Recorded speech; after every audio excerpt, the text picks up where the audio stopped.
All right, let's go to tennis now, and Novak Djokovic has officially announced his split with his coach Boris Becker. The Serbian told the world via his Facebook page on Tuesday. The world number 2 has claimed 6 Grand Slam titles since joining forces with the German. But Djokovic had a dismal end to 2016, which saw him lose his Wimbledon and US Open titles. He then failed to win any tournament after the Rogers Cup in Toronto in July. This is what the 12-time Grand Slam champion had to say about ending his relationship with Becker.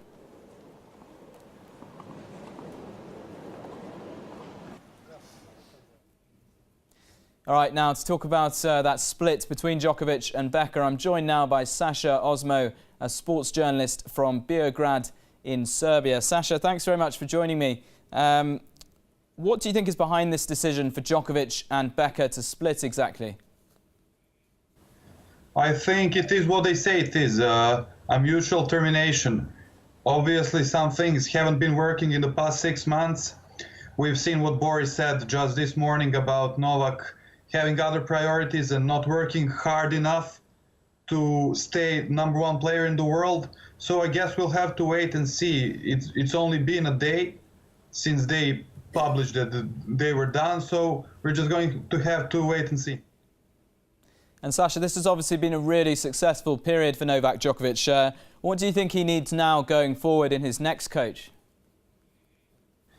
Yeah, surely it would not be anything new for Novak. Actually, when you see the end of 2013 and the appointment of Boris Becker, no one thought that Novak would include anyone else in his team. He had quite a good season, won Australian Open. He did lose the first spot to Rafael Nadal at that time, but he was one of the 2 best players in the world, and he wanted to go a step further. And I think what Novak needs now is someone that can make him return to his old habits, you know, to be dedicated, to be hardworking day in and day out. And that's not very easy, because being the #1 player in the world requires really a lot of sacrifice. And I don't think many people realize that.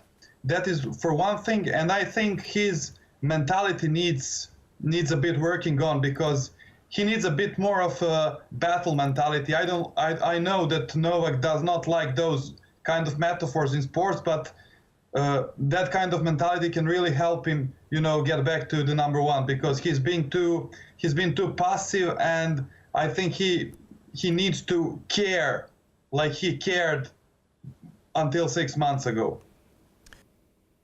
And Sasa, before we sort of look ahead into what Djokovic is going to do next, how successful do you think this partnership between Boris Becker and Djokovic has been over the years? I think there was a lot of skepticism when Becker first came into play, and then Novak lost at the Australian Open. That is basically his home, and there was some more questioning. But if you see these 3 years as a whole, it's been most successful spell of Novak's career. I mean, from the beginning of 2015 and until Roland Garros 2016, he's been the most dominant player ever, I think. He's won 6 Grand Slam titles with Boris, 25 titles at all. So it's been a tremendous cooperation, I think. I think Boris has a great resume as a coach now, and he'll be looking to coach some other talents. And Sasa, Djokovic was obviously one of the first players in the game really to adopt this trend of the super coach. Do you think this signals the end of that trend, perhaps? I mean, one termination does not make a trend. Landl, as you said, has gone back to work with Murray. We have Michael Chang with Nishikori. I know there's a lot of ex-players that are looking to coach. For example, Richard Krajicek, Magnus Norman is doing a tremendous job with Stan Wawrinka, so I wouldn't say that it is over. Actually, I'm looking for more big names to start working with big players nowadays, and maybe with Novak. Who knows if he'll add someone new to his team. All right, and just finally, let's talk about next year, Sasa. Andy Murray has, of course, taken Djokovic's #1 title. Do you think he can get that #1 spot back next year?